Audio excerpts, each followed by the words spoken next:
Para relatar o processo 16 da pauta, conselheiro Walter Albano.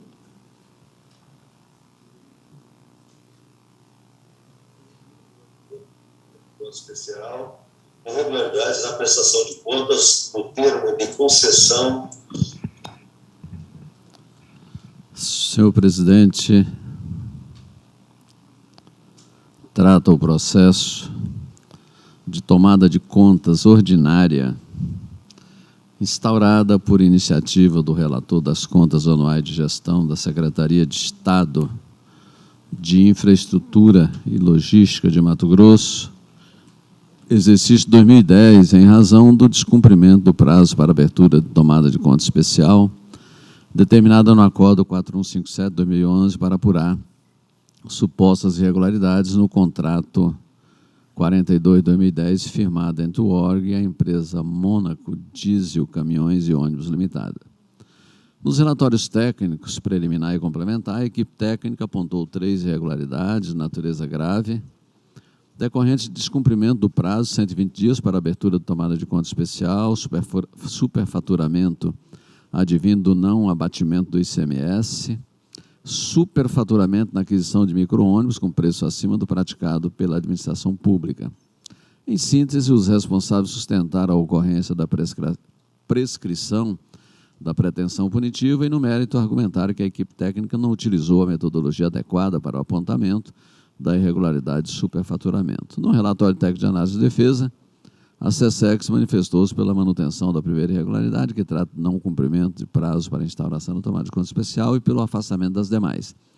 E o Ministério Público de Contas opinou pela declaração de prescrição da pretensão punitiva em relação à primeira irregularidade pelo julgamento regular das contas tomadas ordinariamente por esse tribunal. É a síntese do relatório, senhor presidente.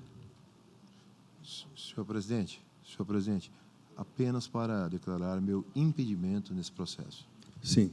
Registrada a colocação do conselheiro Domingos Neto em discussão. Na discussão, nós temos uma sustentação oral requerida pelo doutor Murilo Barros da Silva Freire. Vossa Senhoria tem 15 minutos para fazer a sua sustentação oral.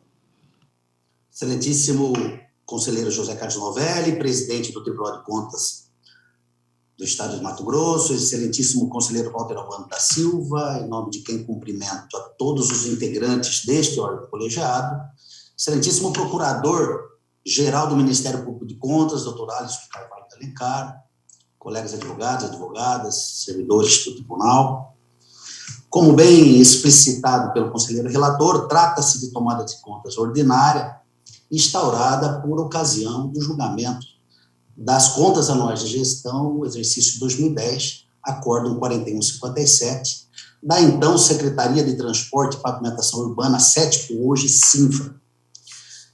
Aquela tomada de contas visou apurar as irregularidades relacionadas ao contrato 42 de 2010, cujo objeto trata da aquisição de 94 veículos micro-ônibus para transporte urbano de passageiros e cadeirantes. E aqui um ponto muito importante, uma vez que a SESEX, ao elaborar os seus relatórios, no relatório preliminar, acabou por incorrendo em alguns equívocos em que nós o faremos menção em relação aos veículos de natureza rural.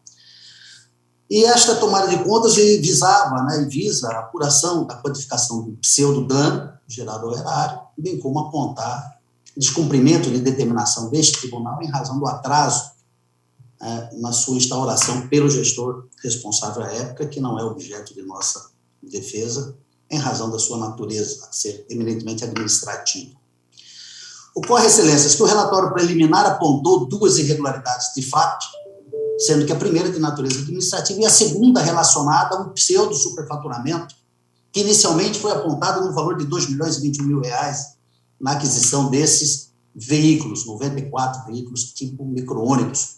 E, especificamente, em relação ao superfaturamento, foram apontados 2 aspectos. O primeiro relacionado à questão do ICMS, que deveria ser descontado como de fato foi, e só foi reconhecido isso lá, após análise, o exercício do contraditório e emissão do relatório de análise da defesa, e o segundo relacionado ao preço propriamente dito, né, ofertado quando lá daquela licitação. Ocorre, excelências, que por equívoco da CSEX, lá na fase ainda do relatório preliminar, não foi observado pela equipe técnica, pela primeira equipe técnica, houveram 2 equipes que atuaram na instrução desta tomada de contas, que a própria proposta da empresa já destacava o ICMS. Este fato, portanto, foi reconhecido após o exercício do contraditório, que foi acolhido pela nova equipe técnica, bem como pelo próprio Ministério Público de Contas. Muito bem. Em relação aos preços propriamente dito, que seria o outro aspecto preponderante aí para a conclusão de um eventual superfaturamento, está relacionado ao preço dos veículos. E aqui é o ponto essencial desta defesa oral, excelências. E digo isso porque, de fato, não há falar-se aqui, neste caso, em qualquer superfaturamento. A bem da verdade, na instrução desta tomada de contas, houveram a emissão de 3 relatórios, onde, no primeiro relatório, o então conselheiro relator, auditor, hoje substituto Luiz Carlos Pereira, afastou a adoção de uma única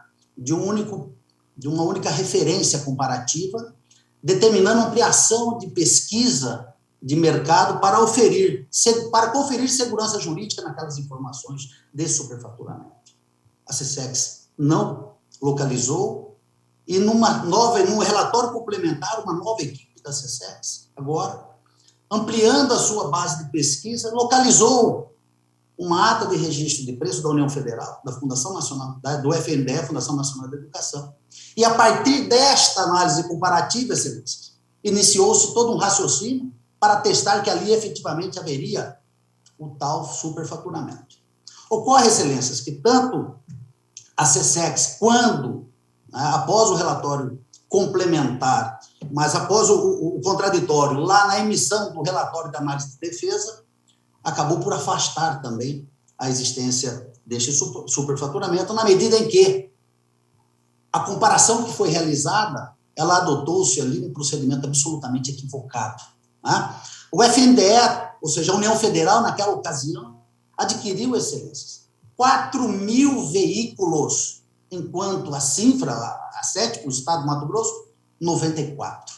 Para que vossas excelências possam ter uma noção do que foi feito nesse processo, a União Federal desembolsou 818 milhões de reais na aquisição de 4.090 e poucos veículos, enquanto que a licitação aqui no Estado do Mato Grosso, apenas 13 milhões na aquisição desses 94 micro-ônibus. Portanto, as características de uma e de outra licitação não poderiam jamais ser adotadas como premissa norteadora, de uma necessária segurança jurídica. Portanto, nós estamos aqui diante de uma comparação de objetos e de quantitativos diferentes na ordem de 721% a mais, lá no caso da União Federal. Mas não foi só isso, excelência. Lá na União Federal, em razão do volume daquela compra, foi permitida, foi realizado aquele certame através da chamada venda direta do fabricante. Lá naquela licitação do FNDE, participaram 3 fábricas que dividiram aquele volume expressivo de recursos, na casa de quase R$1 bilhão.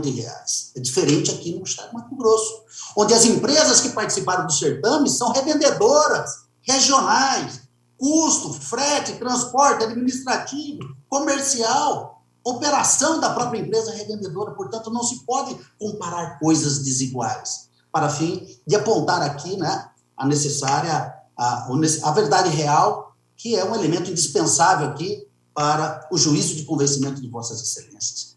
Essa verdade real ela é muito valorosa hoje, como bem já dito aqui nesta sessão plenária em momentos anteriores. Mas o mais grave aqui, excelências, nessa instrução desse processo, se exprime na conduta, talvez, da primeira equipe técnica, que realmente nos aborrece enquanto advocacia de contas, que foi adotar aí, pensar de uma análise comparativa, coisas desiguais, na medida em que adotou-se uma tabela para conferir esse pseudo-superfaturamento, o item da licitação do FNDE, que corresponderia a 700 veículos, tá? Só que sem a plataforma elevatória. O item acessório fundamental, porque a licitação de Mato Grosso exigia plataforma elevatória, uma vez que destinava-se a atender também o público cadeirante. E essa plataforma foi exigida lá também na FNDE, no outro item, de apenas 70 unidades. O que seria, evidentemente, o que compatível com a licitação do Mato Grosso. Ocorre que não, para forçar a barra, por assim dizer, na contextualização de um pseudo-faturamento, fez-se um jogo de comparação que é absolutamente vedado pelo próprio regimento interno desta casa. Mas aí, brilhante é o nosso princípio do contraditório da ampla defesa, né, para trazer a verdade à tona, para trazer a realidade, né, à tona, é que, após o contraditório da ampla defesa, sobreveio, enfim, a verdade real através do relatório da análise técnica de defesa. E neste relatório técnico de defesa, excelências, a nova equipe, né, apontou, portanto, são palavras, né, dos auditores públicos deste tribunal, a existência de várias diferenças, por assim dizer, entre uma e outra licitação, a partir das inúmeras variáveis que diferem, né, as características dos veículos adquiridos pelo FNDE e pelo Estado do Mato Grosso. Né? Lá, ônibus rural, aqui, micro-ônibus rural, aqui, micro-ônibus de natureza urbana. Lá, na FNDE, o tamanho dos veículos adquiridos é menor do que os veículos adquiridos aqui pelo Estado do Mato Grosso. O peso bruto dos veículos adquiridos pelo FNDE é menor do que os adquiridos aqui pelo Estado do Mato Grosso. Os veículos adquiridos pelo FNDE não possuem ar-condicionado. Aqui no Mato Grosso, os veículos são climatizados. Tá? O preço que, a partir daí, então, se desenvolveu um raciocínio pelo superfaturamento, ele está atrelado ao custo de uma plataforma elevatória, de fato. No entanto, a equipe técnica adotou esta diferença por mera presunção realizada quando da instrução desse processo. E presunção, excelência, sabemos que não dá. Presunção é algo muito temeroso nos dias atuais que nós vivemos nesse Estado democrático de direito. A empresa Mônaco Diesel, uma empresa que atua no mercado do Mato Grosso há muitos e muitos anos, possui uma reputação muito forte. É ruim a gente se deparar com presunções para, a partir daí, lançar uma expectativa de que houve uma conduta ilícita por parte de seus dirigentes. E, por fim, excelência, não se enfrentou, ainda falando da plataforma elevatória, não se enfrentou as características técnicas daquele acessório. Resistência, capacidade, peso, nada, absolutamente nada. Então, esta tomada de contas foi instruída desta maneira, o que acabou por ensejar também o parecer brilhante, né, do Ministério Público de Contas, de lá do procurador Getúlio Velasco Moura Filho. Portanto, excelências, não há nesses autos qualquer elemento probatório de que possa autorizar a conclusão de que o contrato firmado com a empresa defendente gerou qualquer dano ao Estado do Mato Grosso. São por essas razões que se requer seja afastada qualquer responsabilização da empresa M Diesel Caminhões e Ônibus Limitada. Muito obrigado. Retomando, concluída a sustentação oral, retoma a palavra o conselheiro Walter Albano para o voto. Emissão do voto. Senhor presidente, antes de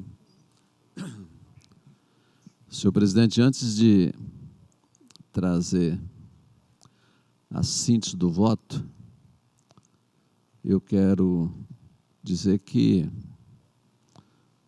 ouvi com atenção, como é o meu dever, a sustentação oral do ilustre advogado e não posso deixar de considerar, senhor presidente, absolutamente não posso, o conteúdo do que ele traz e que, ao fazer a defesa num caso concreto, a meu ver, termina trazendo também referenciais importantes para que a nossa área técnica e nós próprios possamos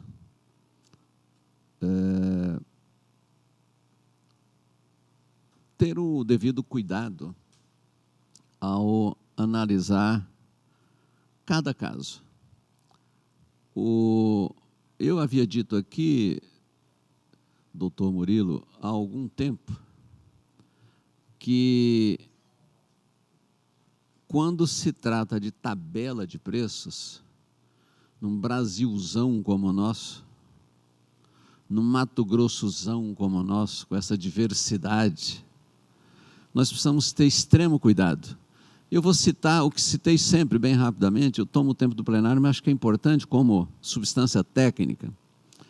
Se vai se implantar, construir 1 metro de ponte de concreto, olha eu aqui entrando na área da engenharia do nosso presidente, 1 metro de ponte de concreto no município de Jucimeira, sob um córrego de 12 metros, é absolutamente diferente de uma ponte de 12 metros sobre um rio, de um vão, que eu falei de 12 metros, mas é de menos, lá em Gaúcha do Norte, com aquele volume de areia, a profundidade para alcançar uma base de sustentação.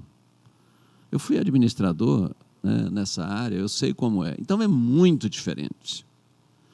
E quando se toma como base uma tabela de preços, sem olhar a qualificação, a qualidade técnica daquele produto que foi adquirido, sem dar uma olhada na economia de escala, quando se leva em conta os volumes adquiridos, aí a tendência de erro se aproxima de 100%. Então, por isso existe um Tribunal de Contas, por isso existe uma área técnica e por isso existem conselheiros experientes na administração pública. É para olhar isso, caso a caso. Não podemos facilitar o nosso trabalho, e não podemos porque, se facilitar, a tendência de cometer injustiça se aproxima também de 100%. E aí, disse-me o ilustre professor Guilherme Miller, meu irmão do coração, homem brilhante, que eu admiro tanto, Walter, será que nós vamos ficar nesse sacerdócio pela vida inteira?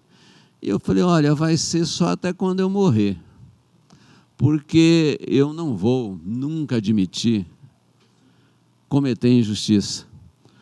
Eu comento em respeito ao advogado, ao doutor Murilo, porque ele foi cuidadoso para trazer dados substantivos com relação ao comparar o incomparável, tratar igual os desiguais. Está perfeito. Tem aqui a minha receptividade honesta. Vou votar de uma forma mais simples, porque nós temos uma preliminar, mas bem recepcionada aqui a sustentação oral da sua senhoria, o doutor Murilo. Com relação à primeira irregularidade, senhor presidente, verifiquei que o acordo que determinou a instauração da tomada de conta especial foi publicado no dia 15 de 12 de 2011 e que a data final para o cumprimento da determinação encerrou-se no dia 29 de abril de 2012. Desse modo, a partir do dia seguinte ao fato irregular, começou a contar o prazo prescricional de 5 anos, que se concretizou na data de 2 de maio de 2017, sendo que a citação válida ocorreu apenas em novembro de 2018. Quanto à segunda e terceira irregularidades, verifique que se passaram aproximadamente 8 anos entre a data do fato supostamente irregular e a data da citação válida, posto que o referido contrato foi firmado no ano 2010 e a citação dos responsáveis deu apenas em novembro de 2018 também. Diante do exposto, bem resumidamente, acolho parcialmente o parecer do Ministério Público de Contas e voto no sentido de declarar prescrita a pretensão punitiva para análise e julgamento dessa tomada de contas ordinária com a consequente extinção do processo com resolução de mérito. Esse é o voto, senhor presidente, e volto a dizer, acolho toda a substância trazida pela sustentação oral como sendo informes importantes para a atuação da nossa área técnica e de nós próprios. Obrigado. Perfeitamente, presidente. O conselheiro Walter, os conselheiros que votam de acordo com o voto do conselheiro relator permaneçam. Com a palavra, conselheiro Antônio Joaquim. Eu quero reforçar a manifestação do relator em relação a essa questão de comparar, né, os desiguais com iguais, né? Porque eu acho de uma essência fundamental na questão das nossas manifestações. Porque, às vezes, é mais fácil aquele negócio de copiar e colar, né? Que não é nosso meio, né? Nós somos analfabetos de tecnologia de informação. Eu sou, pelo menos. Não sei se Vossa Excelência já é craque. Mas tem um negócio de copiar e colar. Às vezes esquece até de mudar o nome, né, da cidade. Esse dia eu vi uma discussão aí, um vereador teria copiado um projeto de lei lá do outro estado, que eu acho que não há problema nenhum você copiar coisas boas. É que ele esqueceu de tirar o nome da cidade. Mas, assim, eu acho que é uma essência para nós e para os nossos auditores, os nossos técnicos. Porque eu nunca esqueço do dia que veio aqui nesse plenário, há anos atrás, o presidente da Companhia de Águas de Sinop, sozinho. Ele não veio nem com advogado, ele veio sozinho, pediu e fez a defesa aqui. No parecer, e no parecer da manifestação técnica, estava pedindo que ele ressarcisse um superfaturamento. E ele veio indignado com isso aqui e disse, olha, conselheiro, eu não sou malandro, eu não sou ladrão. O que aconteceu é que eu paguei, no mês de dezembro, vamos colocar os valores aqui hipoteticamente, eu paguei R$200 por hora a máquina de uma pá carregadeira em dezembro, que não tinha serviços, as máquinas paradas, então o preço despenca, o cara cobra no máximo o que gasta de combustível e de mão de obra. Chovendo todo dia, então não havia demanda.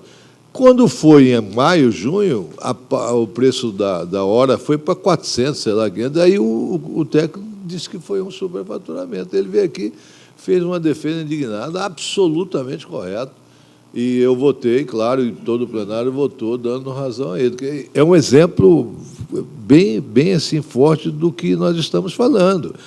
Tem que haver a obrigação da pessoa estudar. Mas por que é o dobro?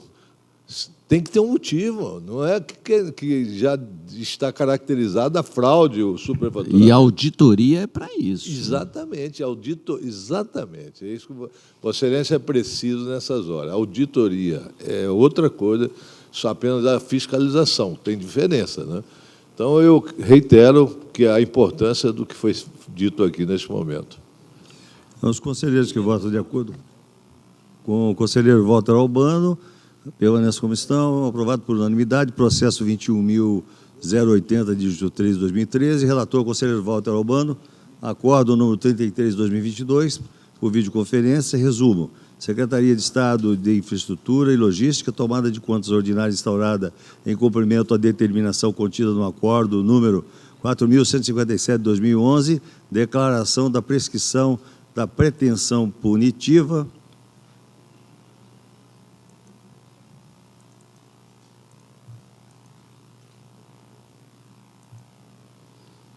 extinção do processo com resolução do mérito, publique-se.